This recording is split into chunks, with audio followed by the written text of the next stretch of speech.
please come to order. It is Tuesday, April 21st, 2026. It's about 7:03 p.m. We are in room G15 in the state capitol, and a quorum is present. Thank you, ladies and gentlemen, for your patience. Our first order of business would be that we are going to approve the April 14th, 2026 meeting minutes. Senator Westland, would you be willing to move the adoption of the minutes? So moved.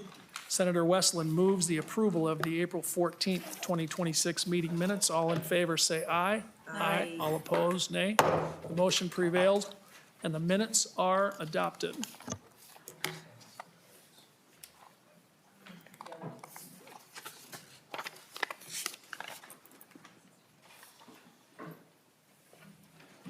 Representative Lillie, we were going to start with your bill. Senator Pappas is on her way. Would you be willing to present the bill?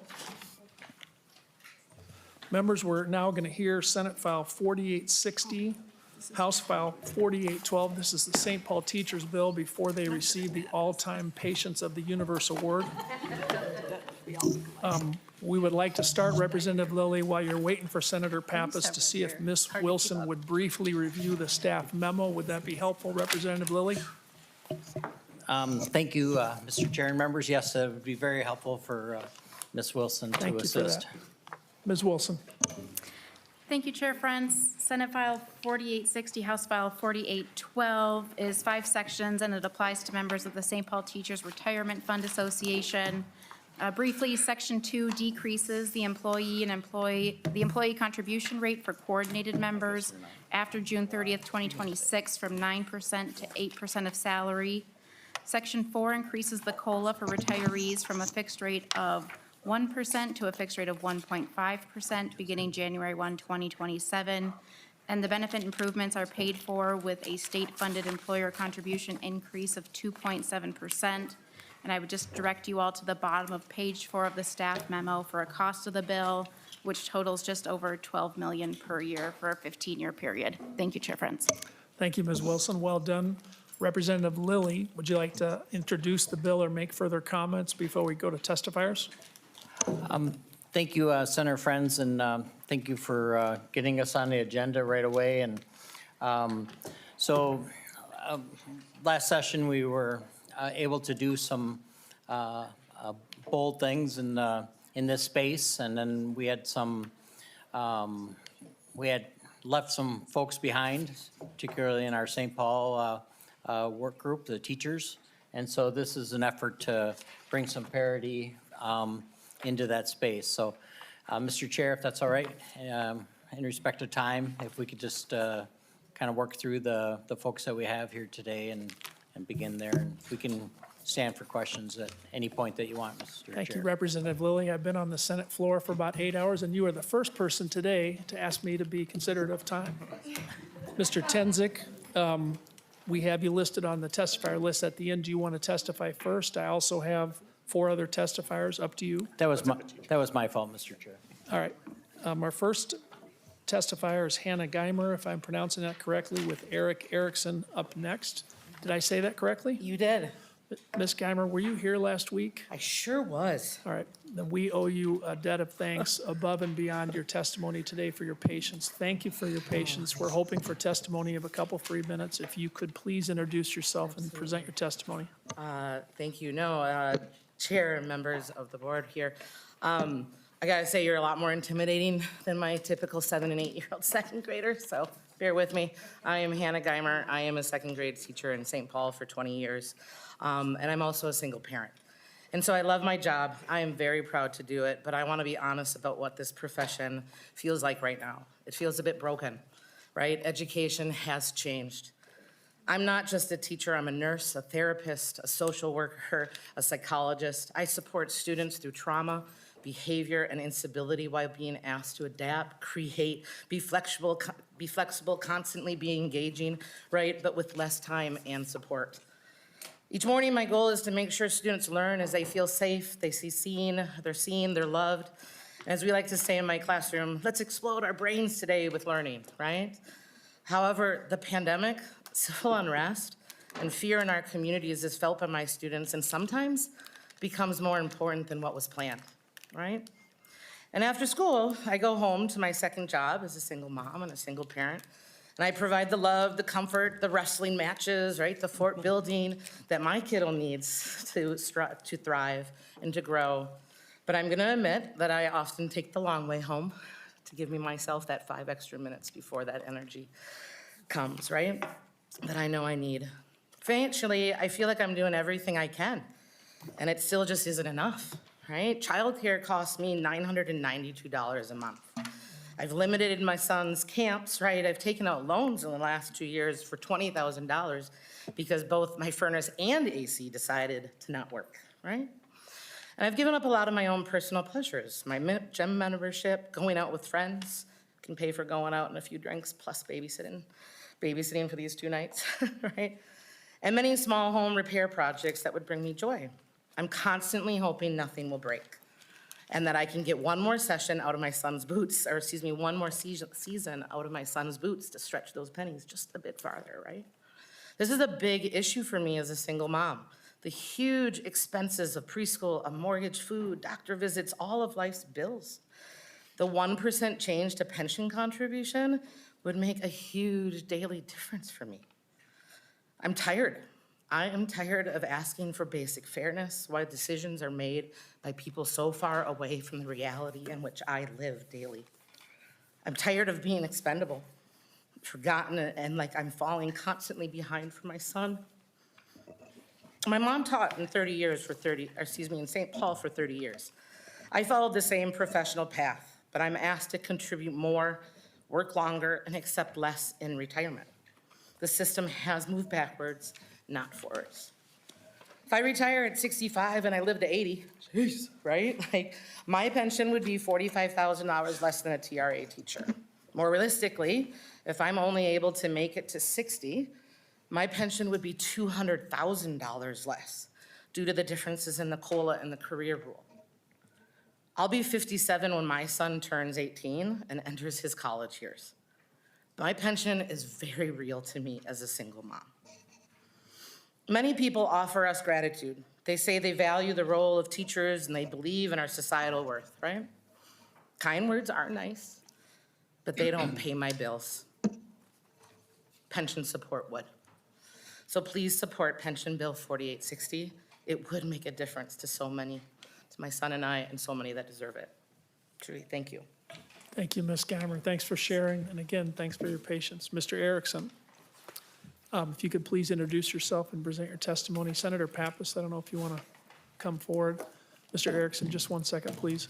Senator Pappas, do you want to make any introductory remarks? We did have Ms. Wilson do a staff review, and Representative Lillie did a great job introducing the bill. Mr. Chairman, I really want to hear from the witnesses. I know Okay. everyone's pretty tired, so I'll just make some concluding remarks. Thank you, Senator Pappas, for your consideration. Mr. Erickson, now, please introduce yourself and present your testimony. Chair Frentz and members of the commission. My name is Eric Erickson, and I'm serving in my 31st year as a social studies teacher in St. Paul Public Schools, teaching at Como Park High School for the past 26 years. My wife is Laura Erickson, and she's serving in her 33rd year as an elementary teacher in St. Paul Public Schools, currently teaching 2nd grade at Chelsea Heights Elementary. We bought a house in the community where we teach back in 2000, raising 2 daughters who were active in our neighborhood schools from K through 12, graduating as proud products of the St. Paul Public Schools. Our family life and careers are intertwined. But committing to St. Paul Public Schools, as we have, includes financial strain and emotional stress. For the past 3 decades, my wife and I have worked nights, like you, far beyond standard contract hours, just to keep up with our lesson planning, grading, student support, and parental communications. This is all, in effect, volunteer work. Additionally, I've coached 40 sports seasons in the St. Paul Public Schools, guiding young people where their passions intersect with collaboration, commitment, and developing a strong work ethic.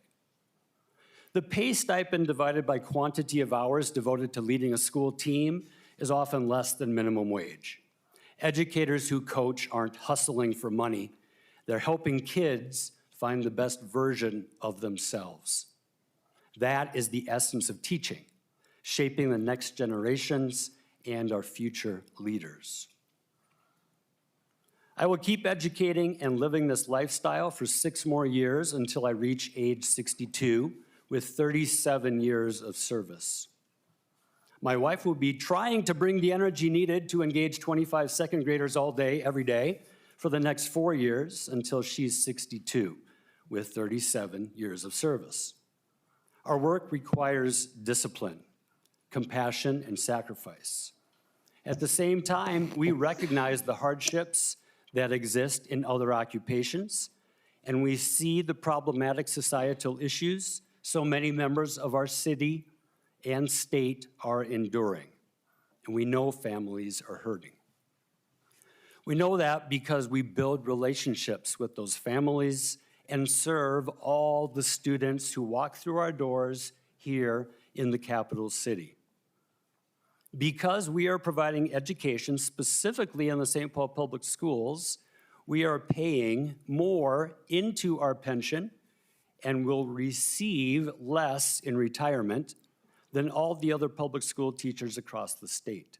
That is not fair nor equal.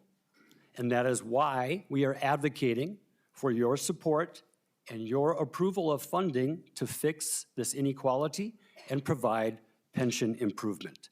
Thank you for your time and effort. Thank you, Mr. Erickson. Well done. Our next testifier is Mr. Faruzan.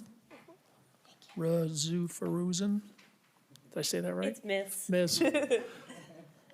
Thank you. Hi Thank you for there. coming up here with a smile. I appreciate that very much. Of course. Ms. Faruzan, Yeah. very nice to see you. Thanks again for your patience. Please introduce yourself and present your testimony. All right. My name's Arzu Fruzan Yazdani. I'm a teacher at Central High School and a proud product of St. Paul Public Schools. I attended J.J. Hill, Capitol Hill, and graduated from the one and only Central High School. Here's a little bit about me. I am recently married, and my husband and I bought a home, and I'm excited to say that we're expecting our first child. Yay! As we prepare for this next chapter, we're forced to have serious financial conversations about whether or not I can afford teaching in St. Paul. At Central, I teach English language learners. I help them learn to navigate the world and advocate for themselves. I'm also the prom advisor, student council advisor, girls varsity golf coach, cookie club advisor, and sunshine committee chair. This extra work enriches our school, builds relationships in our society, and it helps my husband and I make ends meet.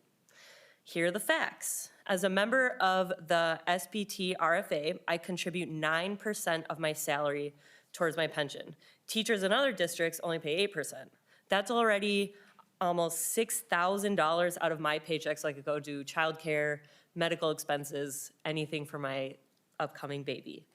In St. Paul, my cost of living adjustment will be 0.5% lower. If I go to another district, I could retire at 60. If I go to Wisconsin, I can even retire at 58. Here's the reality. For the first time, I'm asking myself whether I can afford to stay in the district that saved me, that raised me, and I guess saved me. The pay isn't great, but by supporting our request for pension support, you will help create a strong incentive for me and future educators. Without a fair pension to plan on, I'm not sure that I could stay in St. Paul.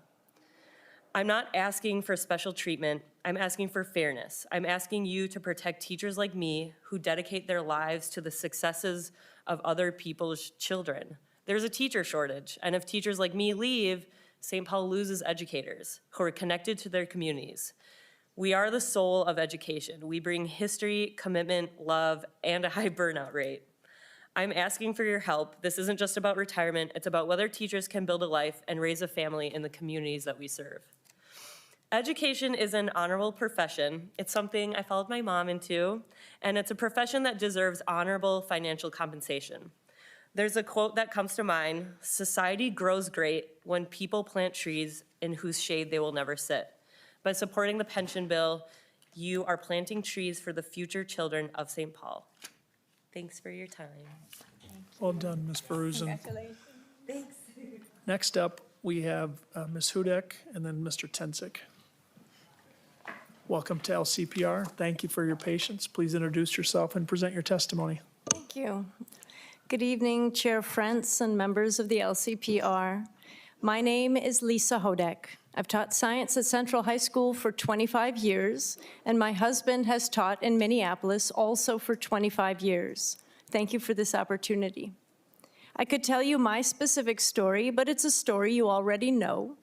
Teachers love children in the way that parents love children. Teachers are school moms and school dads who help kids then navigate parental conflict, adolescence, academics, puberty, and the rise and fall of first loves.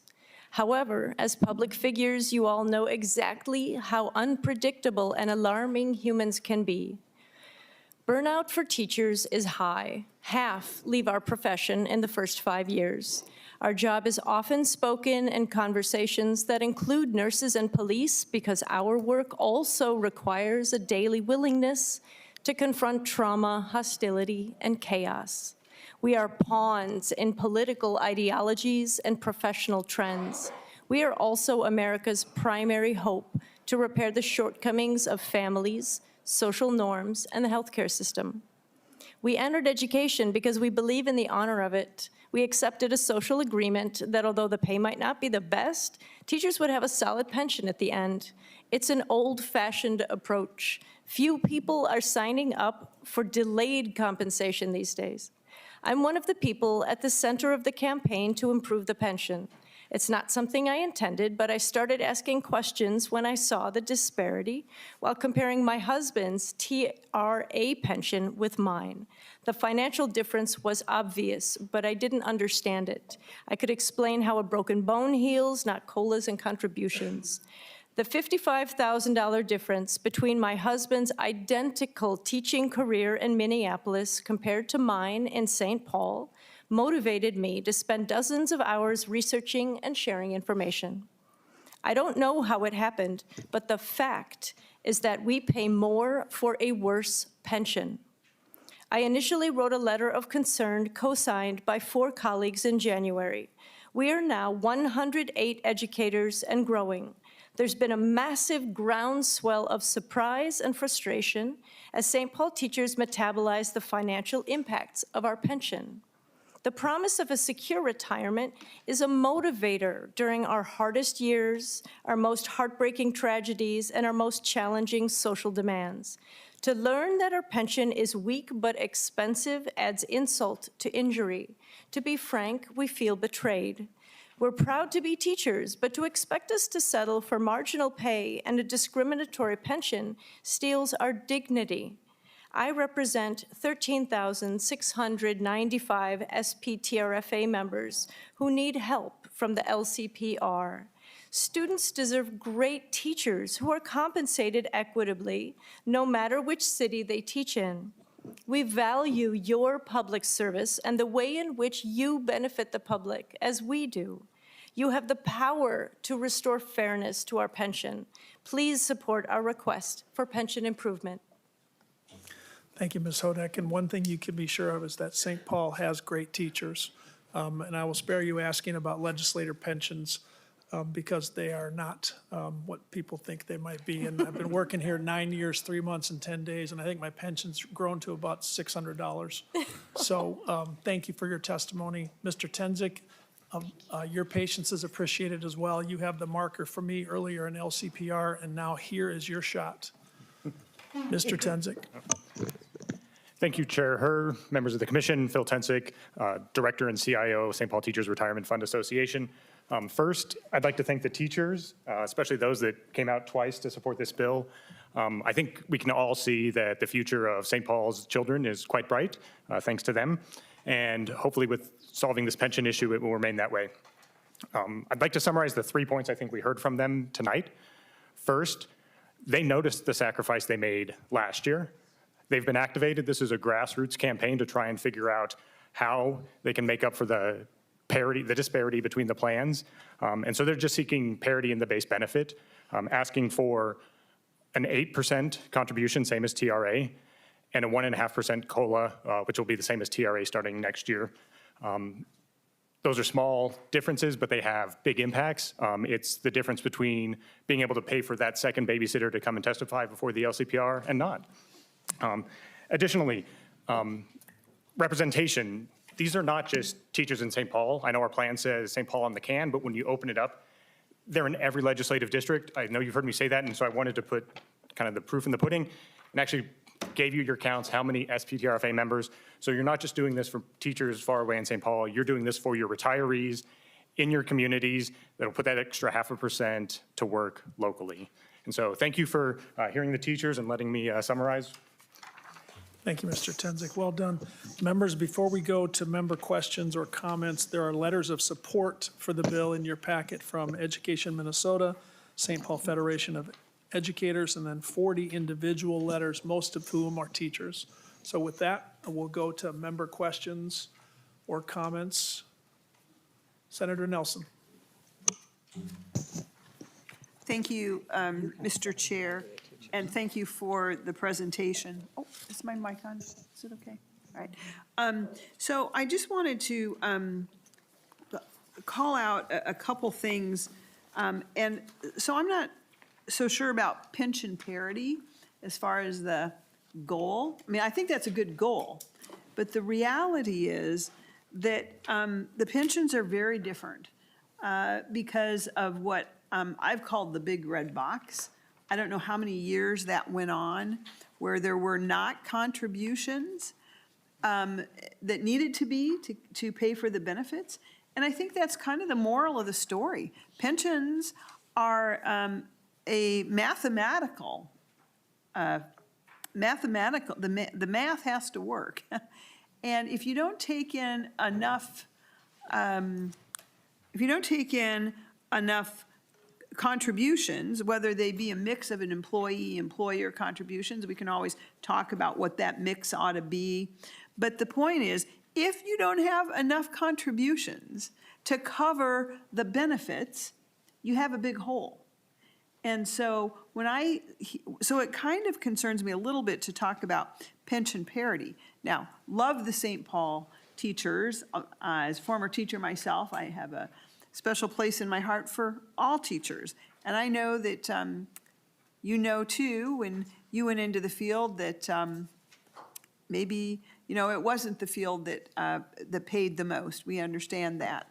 I know my parents told me not to go into education. They were both public educators too. And my dad said, you have to understand, Carla, your pay will never keep up with inflation.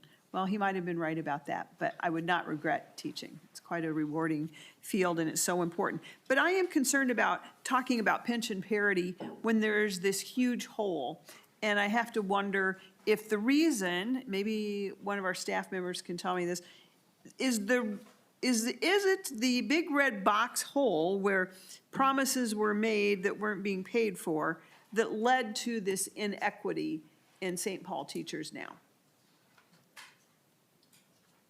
Senator Nelson, why don't we give Mr. Tenzik the first shot at that? Okay. And then if you'd like further staff support, some of us have been here only so many years and can't go back. Mr. Tenzik, I think Yes. Senator Nelson's asking a little bit of a history lesson. Chair Frentz, Senator Nelson, I think there's two sides to the coin. There is the financial, the contributions, are we meeting the sufficiency standard for the plan? And we do have the big red box. And so in the 2018 bill, that's where the state aid and supplemental contributions from the district were enacted, and that basically amortized or is amortizing the big red box. So from the contribution side, that's the legacy where we see a higher contribution rate from St. Paul Public Schools. From the benefit side, that's also the genesis for the disparity in the COLA. So our retirees took 2 years of a 0% COLA and then had that capped 1% going forward. And kind of because of our funding level, we haven't been able to bring forth any benefit improvements that aren't fully funded because we do have that big red box that we're amortizing. So I think it's two sides of the coin. The contribution is definitely affected by previous underfunding. And as a secondary effect, the benefits have been limited as well. Mr. Senator Chairman. Nelson, why don't we have Senator Pappas address your question? And then if after Senator Pappas is done, we'll be back to you, Senator you. Nelson. Senator Pappas. Thank you, Mr. Chairman. I don't have the actual years in front of me, but there was a period of time where the state allowed the St. Paul schools to not make a contribution. That was what the state, so that's why the state has some responsibility here, because we let them off the hook for a number of years, and that wasn't really rectified until, I think Phil mentioned 2018, and now the school district is paying a supplemental amount of what, 4%?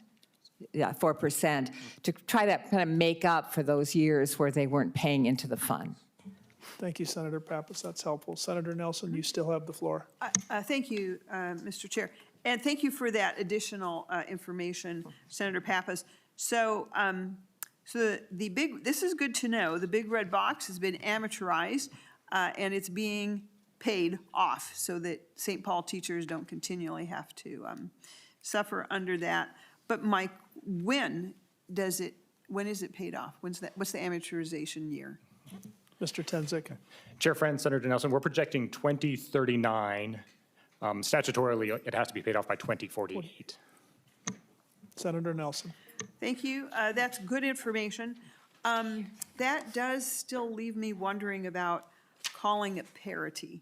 Parity might be not an accurate word because there wasn't parity. And now we're trying to catch up for that, and that's hardly fair to the existing teachers. I understand that. So I'll look forward to hearing the rest of the testimony. And I would say the challenge that I see is that I think there's a decrease in the employer contribution. Is that correct? No. Oh, that's good. Then I will keep listening. All right. Senator Nelson, thank you. Yes. Further member questions or comments? Representative Cha and then Representative O'Driscoll. Representative Cha. Thank you, Chair. Thank you for the testimony. Just a comment. As a refugee to St. Paul here in the 80s, it was thanks to the EL teachers who taught me English as why I'm here, sitting here today. So thank you for your testimonies, and thanks for being here. Thank you, Representative Cha. Representative O'Driscoll. Thank you, Mr. Chair. And this particular bill, and I also believe it will be the House File 139, and Mr. Chair, you are the other Senate author on 1122. Both of these are predicated on being able to be funded if there are monies that are allocated in agreement between the House and the Senate, and we can find ongoing funding. Just very quickly, I have not heard anything substantive on our side in the House. Have you heard anything on the Senate side, just as we're having this conversation, where we might be at, just as an update for the members and for those who have an interest in these bills, because they don't go anywhere if we don't have any money, Mr. Chair. Thank you, Representative O'Driscoll. I'll give you the Senate version, which is I've spoken with Senator Marty, the finance chair, and told him that a pension bill will be coming. It is my hope, by the way, members, that we can wrap up a week from tonight and put an omnibus bill forward. I've spoken with so I don't have the money yet and have no promise that we'll have it, but we'll fight for it as any chair would. I've spoken with Representative Lillie, and he has described for me his pitch on the Democrat side in the House, and happy to take input from any GOP members on the House side about their own thoughts. I did see Representative Torkelson this week and got no promise of any kind from him, but also no stop sign. So some good, some bad news. Anything you want to add, Representative O'Driscoll, on that note? I'm open mic night. Thank you, Mr. Chair. I would concur with you. I've been visiting with the GOP House team, and as a matter of fact, I was in a meeting earlier today with the Speaker to talk about the numbers. And the numbers that I've been talking about, just to make sure that we're all on the same page, is I believe it's $3.4 million is what we need for the St. Paul teacher correction, and 7.7 for the P&F correction, if I'm not mistaken. Senator Pappas may have some information on Thank you, that. Representative. Senator Pappas? 3.4 for the employee contribution decrease and 8.8 for the COLA increased cost. Those will provide, although Senator Nelson doesn't like the statement of parity, but the same COLA and the same employee contributions that TRA is making. And then I do want to mention, though, not getting those two contributions And then the insult upon injury last year and losing $1 million for the career rule. I did want to support Senator Pappas in that interpretation, which is a year ago, regardless of the history of the contributions and the funding status, there was a disparity, in my opinion, and that's why I told Mr. Tenzik at the beginning of this year, I think St. Paul teachers have a little bit of a marker from us. Having said that, folks, as you can tell, the permission to spend money for each of the chairs comes from a final decision of leadership in each of the 14 Senate jurisdictions. I don't even know how many in the House. And those agreements have not yet been reached. It is somewhat complicated, not for better or for worse, but just as complicated by the tie in the House of Representatives requiring both parties to reach an agreement, and we haven't got there yet. With that, Representative O'Driscoll, you still have the floor. Thank you, Mr. Chair, and given the interest in time here, I wanted to make sure that we were all on the same page, that none of this can move forward, that we are having the wish list unless we get funding from that. And I think it's just important with the first bill that since others are contingent upon moving forward with financing, that we have that conversation. So just to make sure I have the numbers, 3.4 for the contribution suggestion, and then about 8.6 you said for the COLA? 8.8 for the COLA, and then 1 million for the career rule. Okay, thank you. Thank you, Representative O'Driscoll. Other member questions, comments? Seeing none, Senator Pappas or Representative Lillie, any closing comments? Again, we're hoping to put together an omnibus bill, so we have about 1 week, in my judgment. We can lay it over tonight, but regardless, what are your closing comments? And thank you for your patience. Thank you, Mr. Chairman, for putting us on the agenda twice. And I really thank the teachers for also coming back twice and hanging out here. And we want to get them able to go home as soon as possible because they have lesson plans to write and preparations for the next day. One little thing I wanted to clarify to Senator Nelson is that even during the years when the employer, St. Paul Schools, didn't pay into the fund, the teachers, the employees always continued paying into the fund. And now the St. Paul Schools is paying, as I mentioned earlier, an additional supplement payment, and they have since 2018, I guess. I want to personally thank all the teachers who came.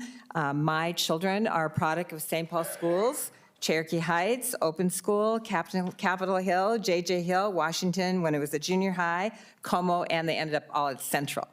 So they're very proud graduates. They received an excellent education there. I wouldn't have wanted them to go anywhere else. And I just hope that we can, after all these years, finally get to some fairness for St. Paul teachers. And we've never been able, I won't say any more. I hope we can get there. Thank you, Senator Pappas. Representative Lillie. Thank you, Mr. Chair. No, that's great. I think we're good. All right. Thank you, Senator. Thank you, Representative. Thank you, testifiers. Teachers are beloved. Believe me, we know that much. And with that, Senate File 4860, House File 4812 are laid over. Representative Jordan, thank you for your patience.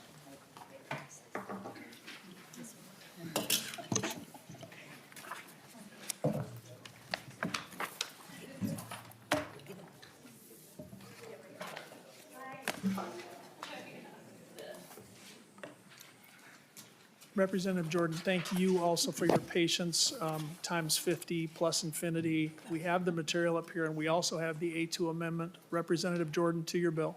Yep. Thank you, Mr. Chair, and thank you, members of the committee. I am back. You might remember 2 weeks ago, I was here describing a problem for an employee of the city of Minneapolis, and I'm here tonight to describe a solution for that problem.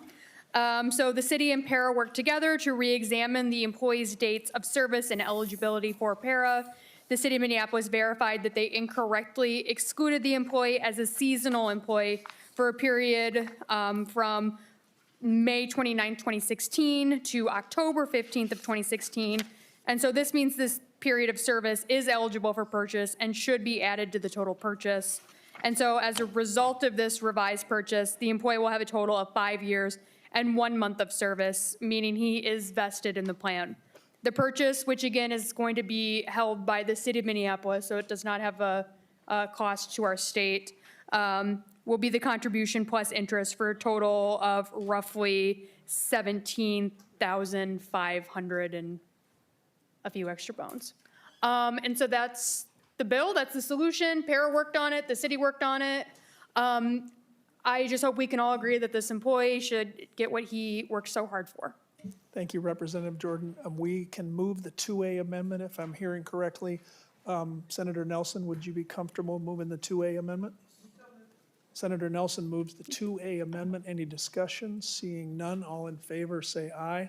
Aye. All opposed? The 2A amendment is adopted. Further comments, testimony? Mr. Pinka, shaking your head. All right.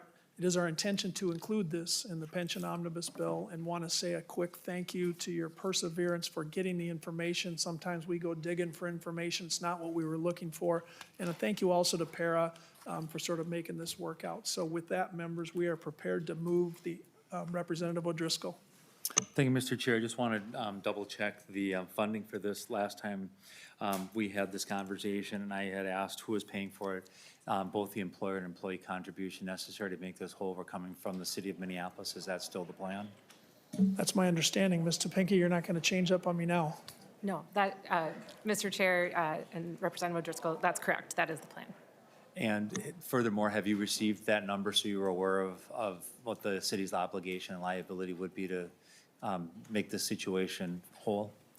Yes, Mr. Chair and Representative O'Driscoll, we did receive that number from PERA. Okay, and the only other question I have, Mr. Chair, would be, does PERA want to come and explain to us how we found 4 months from this? And I think it's important to get it on the record so that we don't have others coming in and saying, remember that one time when you had that person from St. Paul? I just think it's important that we get it into the record as to why we have found and what we found to be able to make the situation whole.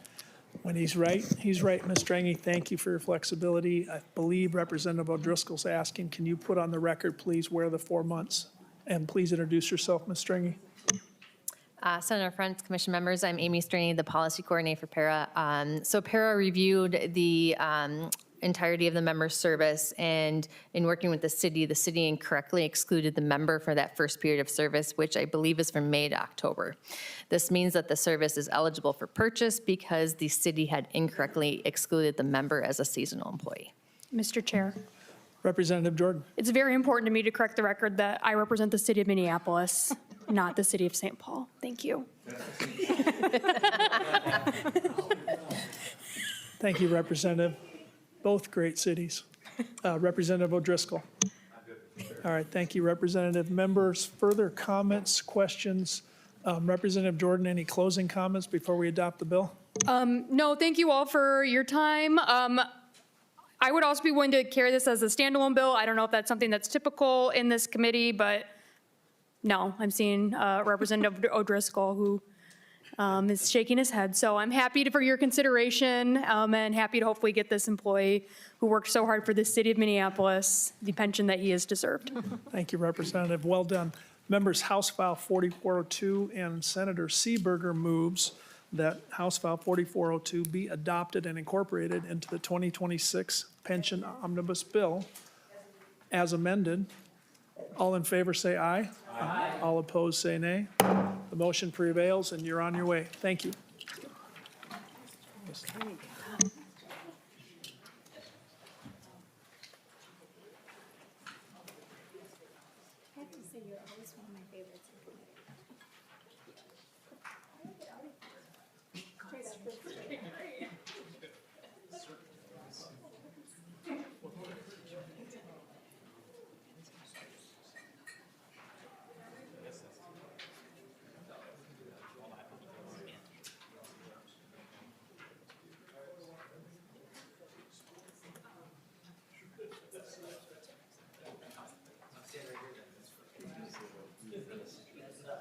we continue to wait for the Senate.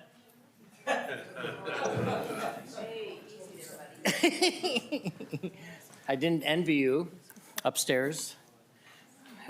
That didn't look like fun. Yeah, we have our own adventure on our side of the building. Take this. Chair of honor. Let's open our speakers. Okay.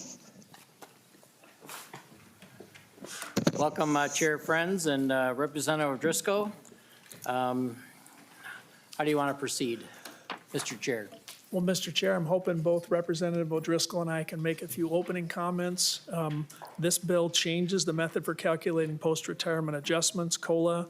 Members, you have in the general summary We're going to take the PERA Police and Fire retirement plan from a fixed rate increase of 1% to a variable rate. So what we're trying to do is to improve the COLA.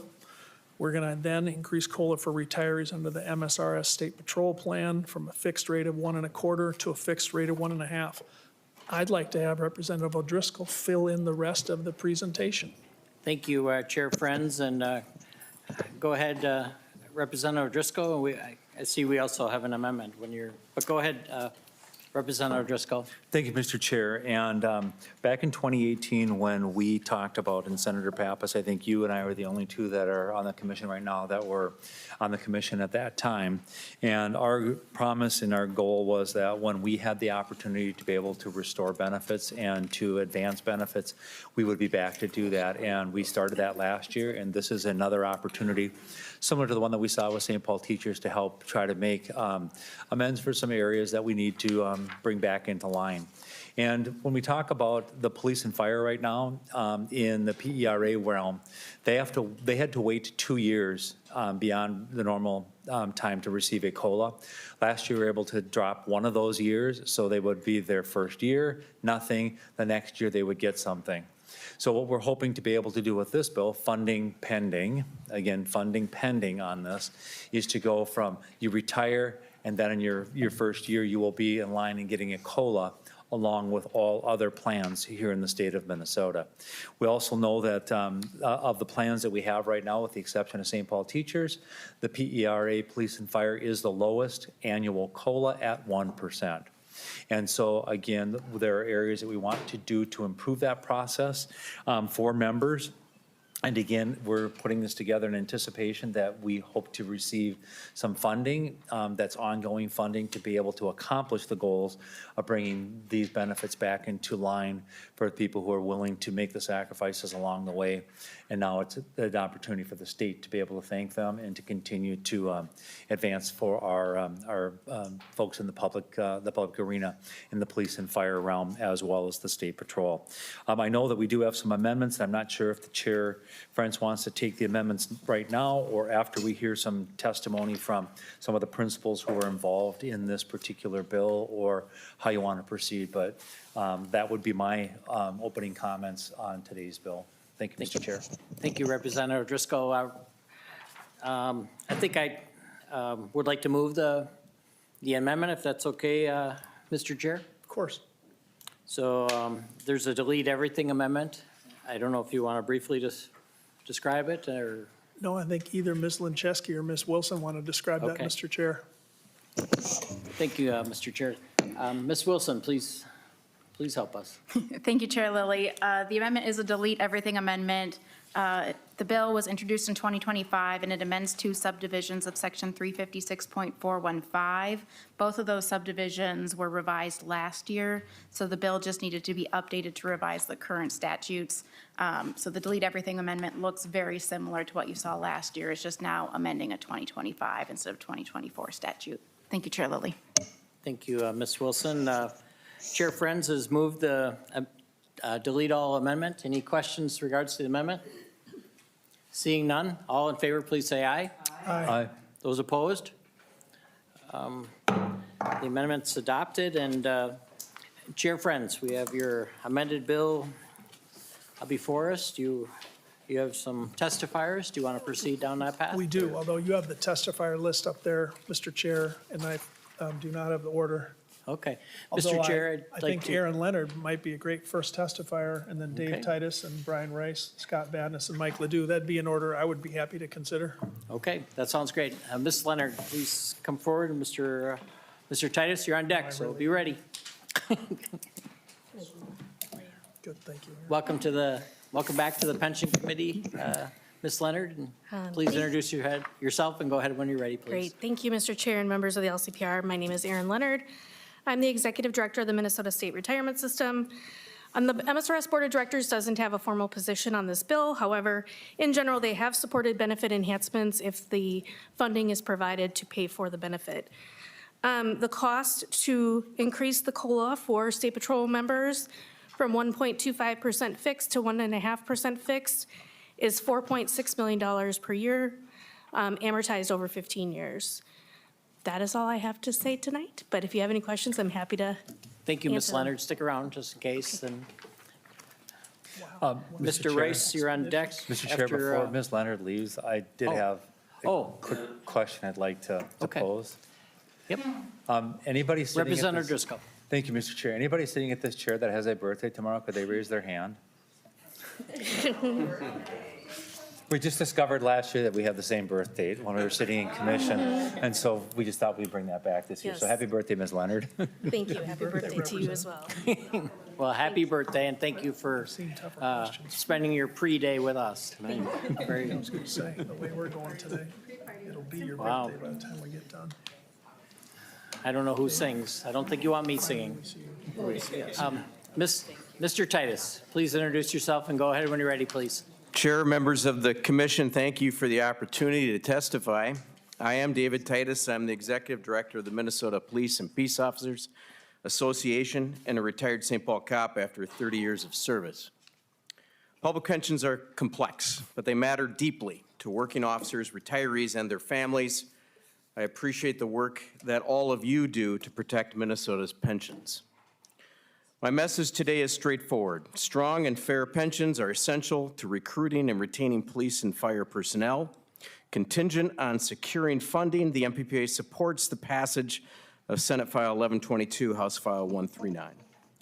Minnesota is facing a serious staffing challenge. We're short about 1,000 police officers statewide and more than 2,500 eligible to retire within the next 5 years. Solving this will require attracting both traditional recruits and experienced non-traditional candidates. When I entered law enforcement more than 3 decades ago, pay and benefits mattered. The promise of a stable, reliable pension played a major role in my decision. Younger officers may not always focus on retirement right away, but pensions are critical to keeping them long-term. For older recruits, pension security is often a deciding factor from day one. Over the past 20 years, police, fire, and retirees have done our part to stabilize these plans. We accepted lower COLAs, higher contributions, delayed benefits, and tougher early retirement penalties. Today, police, fire, and trooper plans still have the lowest COLAs, which continues to erode purchasing power, especially for retirees who do not receive Social Security. We understand there are real fiscal pressures, but budgets are statements of priorities. As other plans receive COLA increases, we respectfully ask that police, fire, and trooper pensions be prioritized this session. Supporting these bills is about fairness, recruitment, and keeping commitments. Thank you for your time and your consideration and all of your hard work. Thank you, Director Titus. Is that quick enough? Mr. Rice That's right. Thank you, Dave. and Mr. Vanis, you're on deck. Thank you, And then Mr. Chair. Lillie. Brian Rice. I'm an attorney in Minneapolis, and I'm here today on behalf of the Minnesota Retired Police Pension Association. That's a group of retired police officers and their surviving spouses that receive their benefits from PERA Police and Fire. And thank you, Senator Frentz and Representative O'Driscoll. This was a bill that was heard last year by the Pension Commission, and some progress on it was made for all 3 groups. Not as much as we hoped, but there was real progress there. Last year's bill gave an adjustment to the retirees of a 2% base adjustment. And let me say this again, I'm going to look at Senator Nelson when I do this. Members in police and fire pension plan are really the only plan left in the state that are not covered by Social Security. I'll repeat it again. They're basic plan members. Less than 5% of all the public employees that you have pensions for are not covered by Social Security. Everyone else is, and that's hugely meaningful. Why? Social Security has an automatic COLA protection. In the 4-year period between 2021 and 2024, Social Security went up 20%. 20%. This plan went up a maximum of 4%. Some people who retired in that period did not get a COLA for 3 years. They were crushed by that inflation period.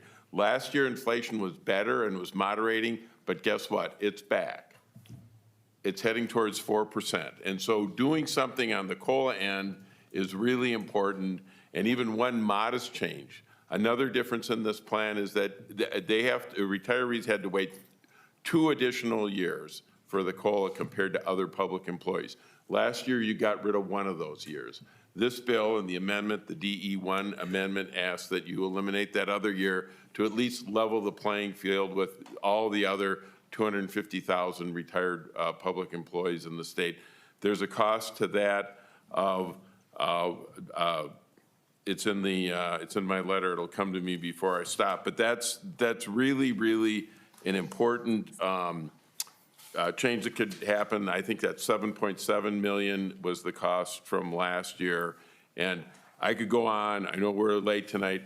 The one document I refer, this is a very important study that was done in 2020 by the Pension Commission. It's one of the best I've ever seen anywhere, documenting the cost of measuring COLAs around the system. And we realized in 2018 there were major concessions, this 2-year delay, the 1% COLA, Mr. Tenzik talked about a 2-year freeze for St. Paul. They were done to preserve the pension system in this state, and it was hugely successful, and that helped out the taxpayers. It helped out the bond rating. It was the very last bill that Mark Dayton signed into law, and it's proved great for the government.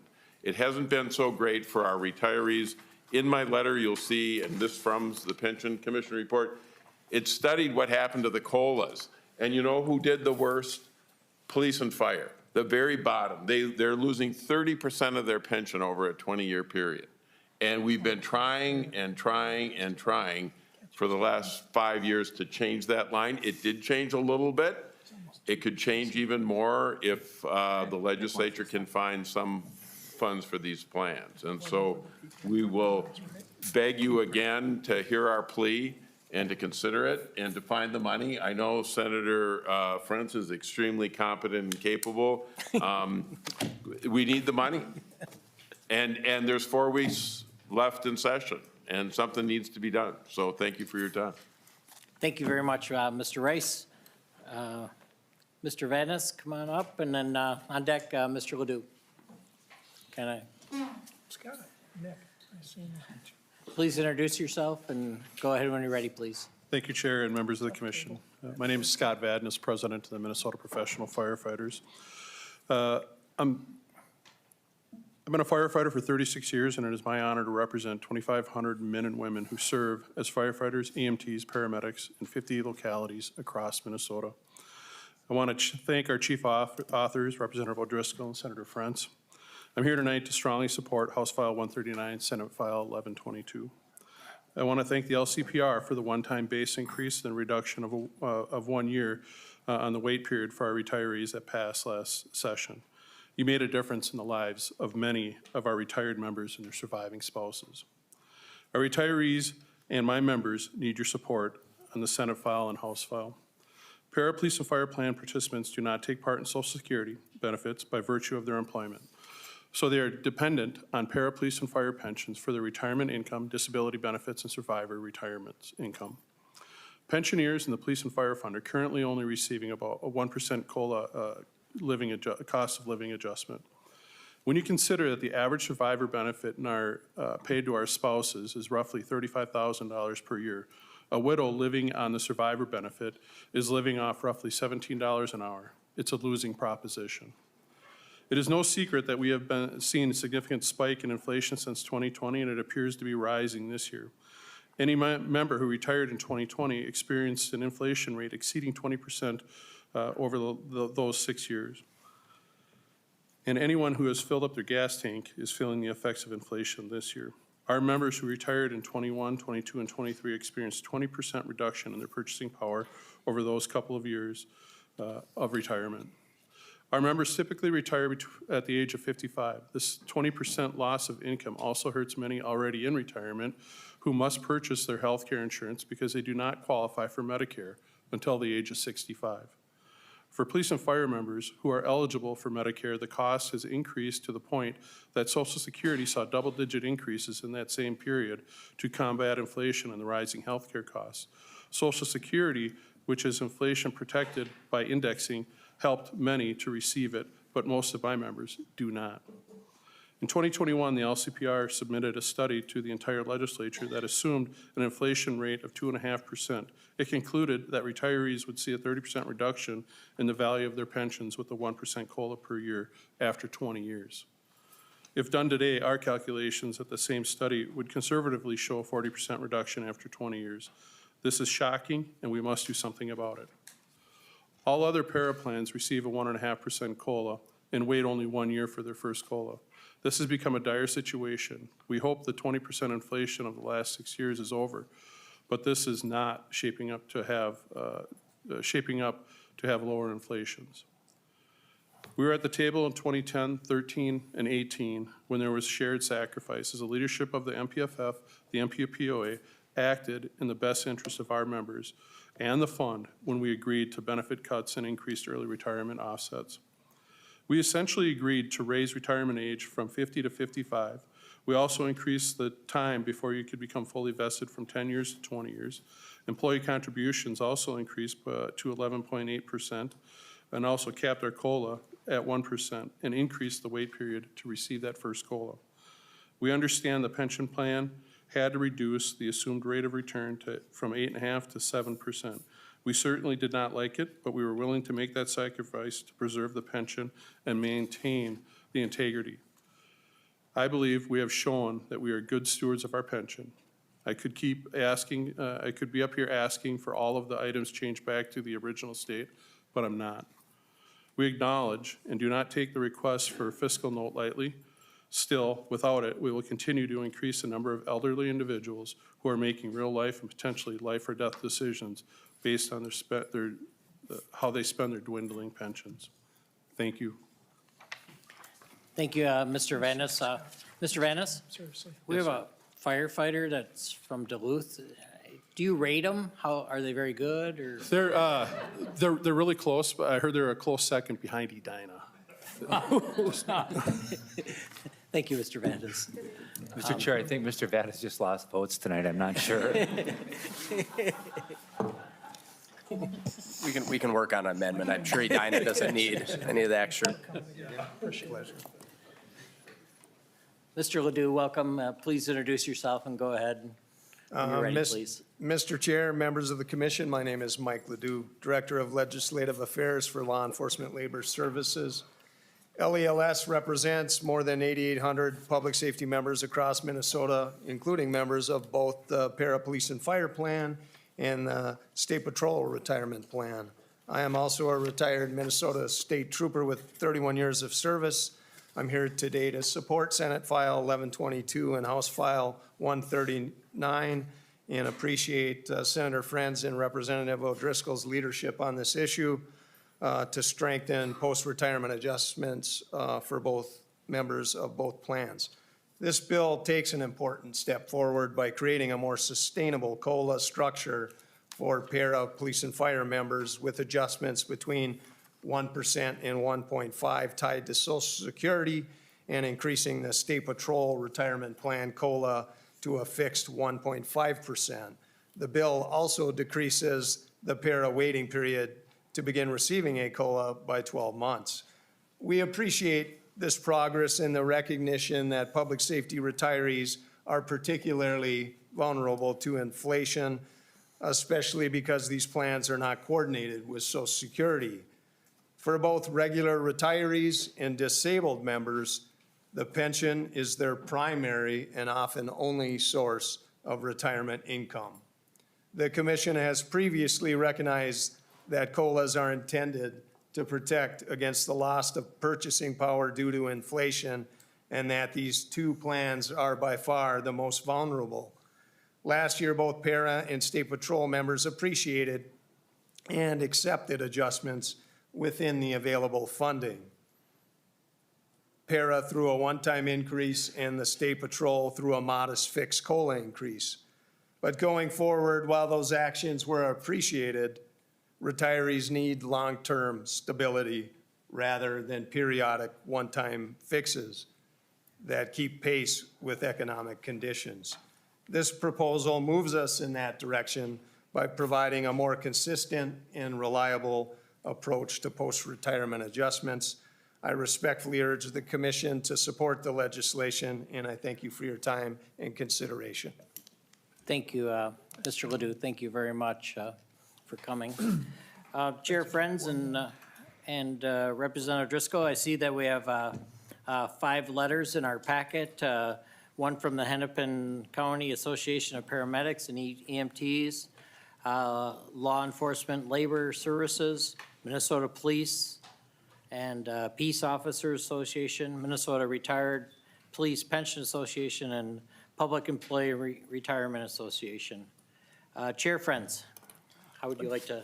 Just say thanks to the members of LCPR and thanks to the testifiers. One of our pension principles is to try to protect the purchasing power of the retirement benefit, and that's where COLA comes in. So what we're trying to do is make it so our retirees don't lose against inflation. This bill is an attempt to say, we're not there yet with members of public safety. And while I realize we don't have the funding yet, this is one of the bills where I think we should be asking for it. And if we say that our principles are to protect the purchasing power for cops, firefighters, et cetera, then we're going to have to ask ourselves for the members of the community who do not get Social Security, or those that do and don't get enough of a COLA, what's the message we're sending them? It's not just the current members of that community, but we want to recruit the next generation. So I know that our intention is to lay this over because it costs money, and I know we got some questions to answer in the next week, but really appreciate the time. And also my co-author, Representative O'Driscoll. Thank you, Mr. Chair and Representative Driscoll. I just want to, I didn't offer, if there's member questions, or do you want to go first, Representative Driscoll? Mr. Chair, I really don't have any additional comments. At this, okay. Is there member questions at this time? Okay, seeing none. That was your final comment, Mr. Chair Friends? It sure was, Mr. Chair Lillie. Okay, so with that, Senate File 1122 and House File 139 as amended is laid over. Thank you very much. Next on deck is Representative Rasmusson and Chair Klevorn. I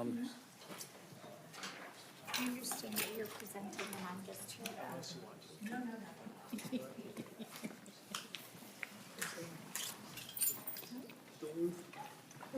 They want to ask if you want to Duluth City Council.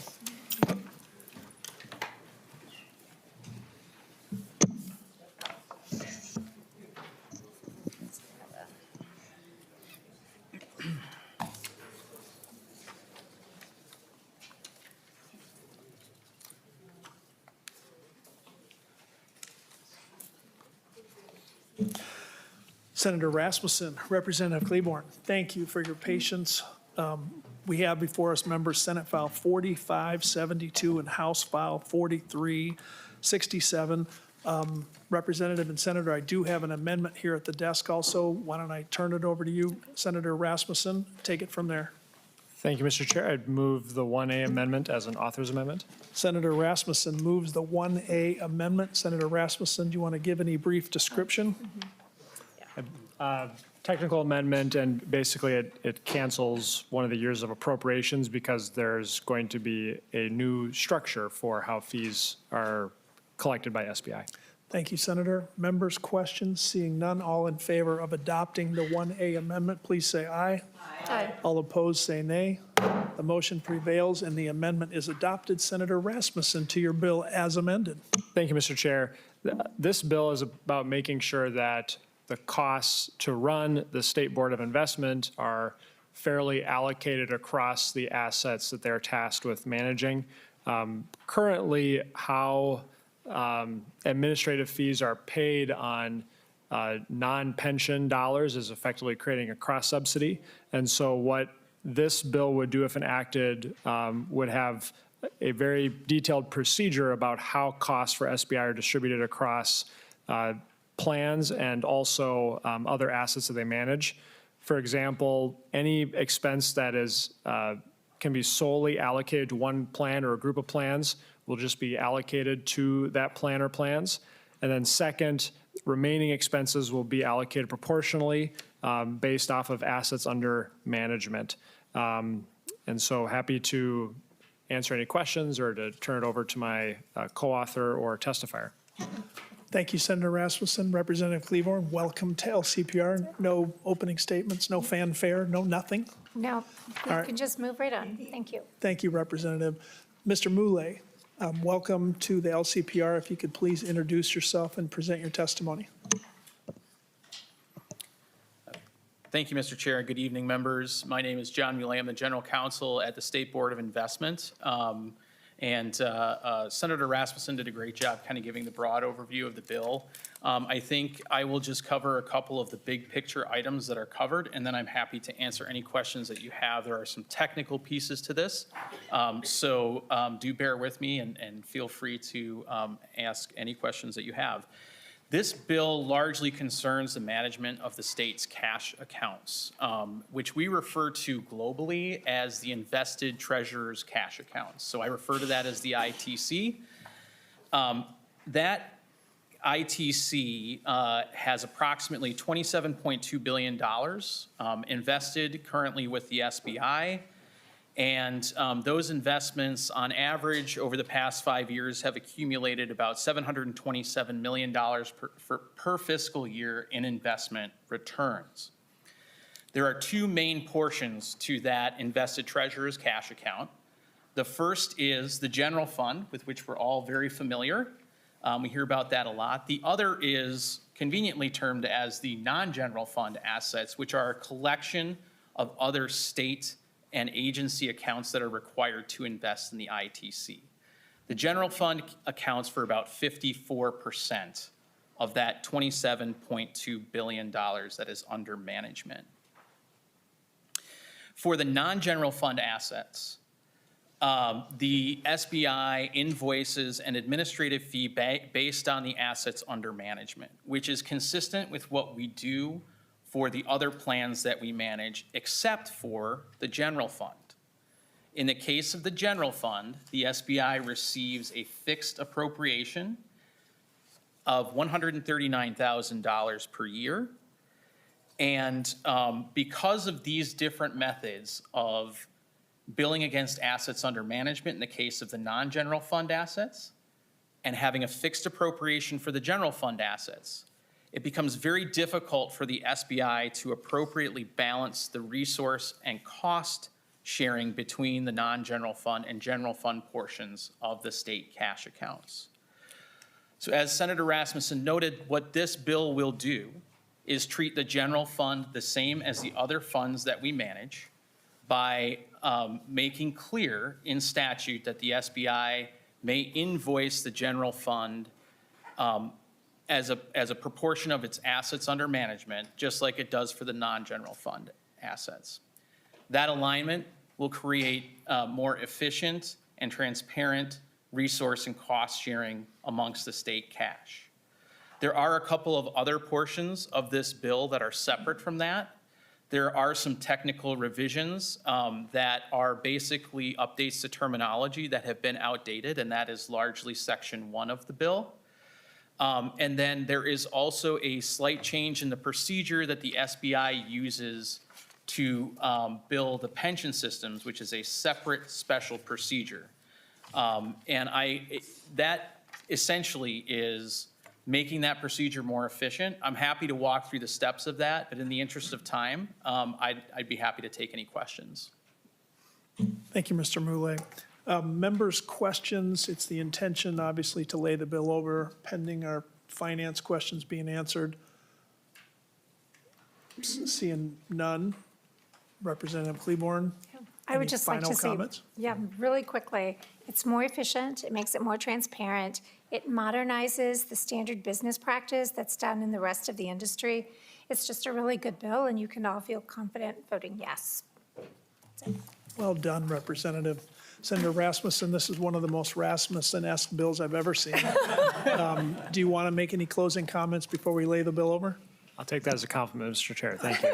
I meant it as a compliment. I really did. And for what it's worth, Mr. Moulay, Ms. Schertz was in touch. Oh, Representative O'Driscoll. Representative O'Driscoll. Very quickly, are we going to be looking to carry this additional funding in the pension bill, or is there money that's coming from another target that will help to modernize, using the word that we heard tonight, this process. Thank you, Representative O'Driscoll. I guess I just assumed it would be our backs that it was on, but there are some other budgets out there. I believe you represent one. Representative. I think that this is a bill that Chair Nash and I both support, and if we can get this through the state government bill, that's where the cost would normally ride, since it's an MMB cost. So I would encourage us to speak with Chair Nash and Co-Chair Nash in the House and get him on board. Thank you. Great tip. We also have Chair Zhang in the Senate. I might just bounce it off him with that. Great question, Representative O'Driscoll. Thank you, Representative Klevorn. Senator Pappas. Mr. Chairman, then does the language also go with state government, or would we carry the language and they would carry the money? I believe it was our intention to carry this in the bill should we have the funding. That's correct.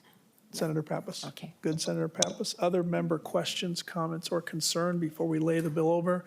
I was trying to say, Ms. Schertz was in touch a couple times today and wishes she could have been here, but she's busy at West Point giving the lecture of the century or whatever it was. So you think I'm joking. With that, Senate File 4572 and House File 4367 is laid over. Thank you very much. Thank you, Mr. Moulet. Thank you. We are going to carry it in our bill, but we are still going to lay it over. We have at least one more pension hearing, and so I don't know that we're going to adopt the language tonight with the question of funding still out there. And Representative Klevorn's word is gold. I don't know that I heard her say it was definitely carried by the state gov budget yet. Fair enough? As long as we get Chair Nash on board, we're all good to go. I hear maybe.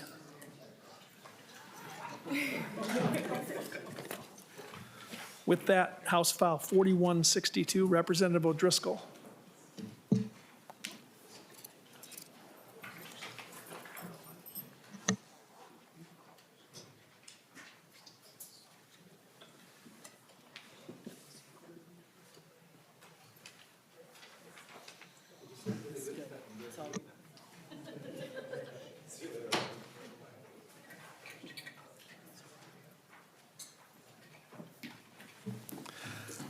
Representative, thank you for bringing us House File 4162.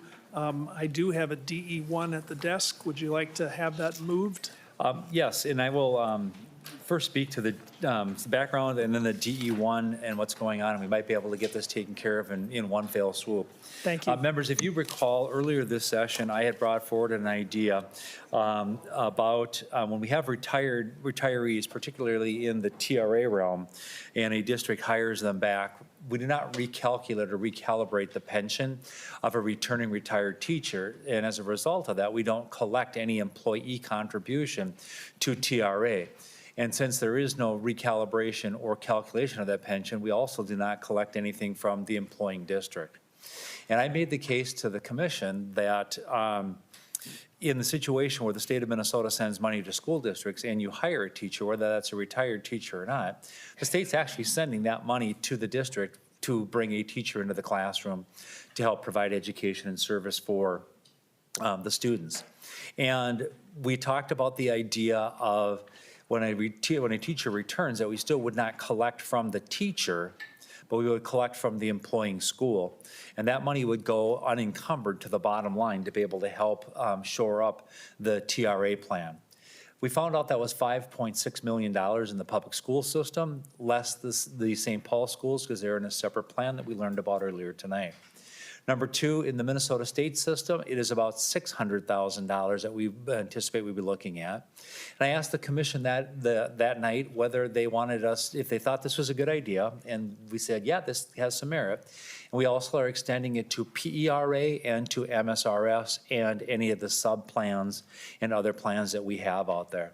Numbers have been coming in, but if you do the Jerry Lewis tote board, for those of you who are of a certain generation and remember the Labor Day telethon, we are at about somewhere between $10 and $12 million of money that will be able to be identified and brought to the various plans to fall again to the bottom line. What I've done with working with the plans is I've lined this up so that it will work on their fiscal. So if you have a fiscal that is beginning 7/1, like the state of Minnesota does and like our school districts do, this will be effective July 1st of 2026 and run for that fiscal period that ends on June 30th.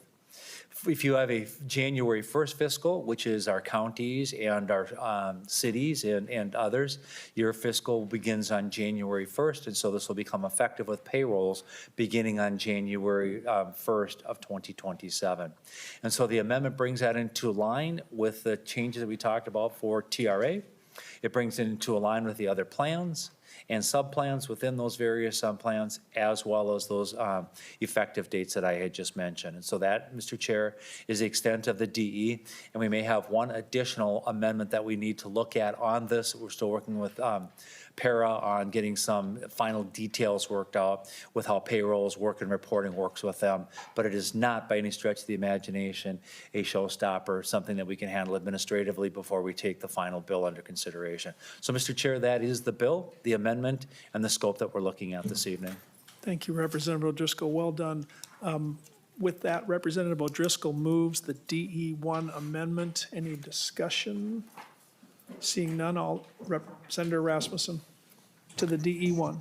Thank you, Mr. Chair. Thank you, Representative O'Driscoll. So how much money would your DE1 take in for the pension system on an annual basis? Can you repeat that? I think you mentioned that number.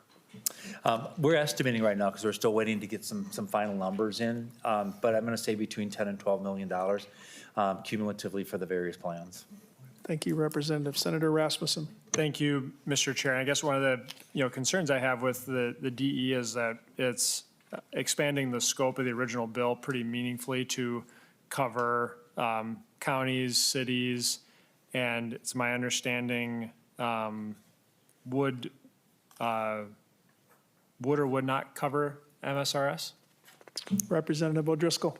Mr. Chair and Representative Rasmusson, or excuse me, Senator Rasmusson, yes, in fact, it covers all of our plans.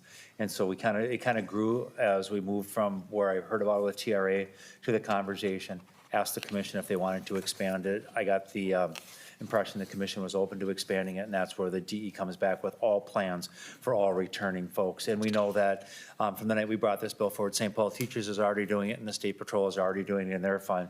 So it literally brings the other plans into alignment with the practice of the two plans I just mentioned. The word parity comes to mind. Thank you, Representative O'Driscoll. Senator Word of the Rasmusson. day. Senator Rasmusson. Thank you, Mr. Chair, and a follow-up for Representative O'Driscoll. Would this then have a cost to the state because it's impacting MSRS? Or how would that work? I mean, is there going to be like an MMB fiscal note on this? Representative O'Driscoll. Thank you, Mr. Chair. And Senator Rasmusson, this has no real fiscal note or additional cost needed for the state. Because again, if we go back and work under the premise that money was sent to or allocated to these agencies and to these different units of government for providing the essential services, which includes police, fire, education, all the different kinds of things that we have, including the MSRS that you were looking at.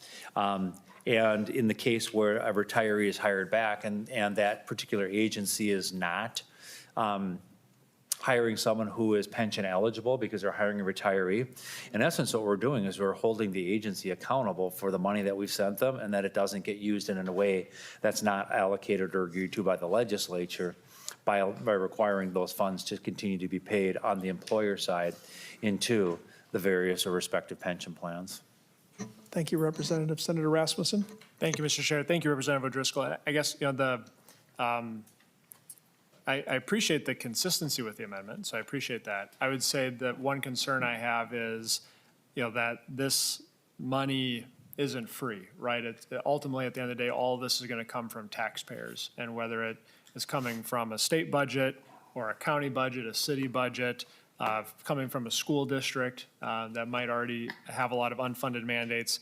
That's my concern. I understand that the total dollar amounts we're talking about here it's not a huge amount, but I worry about the cumulative effect of all the unfunded mandates that we've had and the impact that has on property taxes and on school districts' budgets. But just wanted to air those concerns. Thank you, Mr. Chair. Thank you, Representative O'Driscoll. Thank you, Senator. Representative O'Driscoll, we do have the DE1 before us, so we can vote that on. Do you want any final comments to Senator Rasmusson? Yes, I would. Thank you, Mr. Chair. And I would say that this is not an unfunded mandate. This is literally a mandate that we have been funding the various political subdivisions in the state of Minnesota. And I don't want to say that the legislature or the commission hasn't been holding them accountable, but it sure looks like we haven't been holding them accountable for the use of those funds. And we have no way of knowing how those funds would have been otherwise used. And so I don't see it as an unfunded mandate. I see it as us keeping in line with the mandate of what we said those funds should be used for. And it just cleans up a practice that's been occurring here for quite a long period of time, and puts it back into its intended purpose, and it just codifies it in law. I had a feeling you had a good comment for that. Senator Rasmusson, I share your basic ideology on this, but I think Representative O'Driscoll's point is well taken. The chair is going to be a yes on the DE1, and with that, unless there's further comments from members, the motion from Representative O'Driscoll is to adopt the DE1 amendment. All in favor, say aye. Aye. Aye. All opposed? Motion prevails and the amendment is adopted. Representative O'Driscoll, it was our intention to move this to be incorporated into the pension bill. Do you have further comments, or do members have further comments or questions to the bill as amended? Representative Lillie and Senator Rasmussen. We'll go to Representative Lillie first and then Senator Rasmussen. Thank you, Mr. Chair, and Representative Driscoll. I just want to thank you. I know you've been working on this, and it's really a keystone of your hard work, I think, and just kind of coming up with innovative ideas. It's really great. So thank you. Well, thank you, Mr. Chair. It's better than having bake sales. Thank you, Representative. Senator Rasmussen. Thank you, Mr. Chair. And I would say, in addition to the concerns that I raised on the DE about impact on property taxes and school budgets, one other concern I have with this is it creates yet another disconnect between assets and liabilities within our pension system. We'll effectively be taking in new dollars for employees that will get no additional benefit. And I understand that Representative O'Driscoll's aim here is to bring more funding into the pension system to try to help with unfunded liabilities for the system overall. But those assets that are going to be coming, for these employees are not going to be creating any new pension benefits for them. And so I would say, in general, I think it's good when we have pension policy that we very tightly align the people who are paying in and the people who are benefiting. And when we have had disconnects from that over time is when we have issues. And I understand this, isn't a huge, dollar amount, but if you think about it over time, over the course of 5, 10, 20 years, over the course of someone's working career, it could be a meaningful amount of money, and just have that concern about introducing that disconnect when we already have enough disconnects that we have to deal with. So I just will continue expressing my concerns. Thank you, Mr. Chair. Thank you, Senator Rasmussen. Representative Johnson. Thank you, Chair. Thank you for the conversation on this. This is when you brought this up on just the narrow scope of the TRA. It makes sense to me that when we look at our responsibility here of funding these pensions, this is one way to make sure that those dollars that are intended to go here to fund that base continue to go in. And just to the Senator's point too, these folks are already retiring, collecting a pension, coming back, and that's what creates this weird situation. So if they are going to work their full career, I would encourage them to work while they're still earning credits and still doing all those types of things, as opposed to retiring and then getting hired back under these reemployment agreements. But I think this is a really good bill and strengthens the integrity of our pensions overall, so thank you. Thank you, Representative. Further questions or comments? Seeing none. Representative Cha moves that House File 4162 as amended be incorporated, recommended to pass and incorporated into the 2026 Omnibus Pension Bill. All in favor say aye. Aye. Aye. All opposed, nay. The motion prevails. The bill is incorporated. Thank you, Representative O'Driscoll. I show Senate File 4766, Senator Seeberger, and House File 4723, Representative Johnson, next on the agenda. And before she even gets to the testifiers table, I want to compliment Senator Seeberger and Representative Johnson for the work being done since we last had this before us. Senator Seeberger. I also have, of course, the DE1 amendment. However you want to proceed, comment first, then adopt the amendment, or vice versa. Senator Seeberger.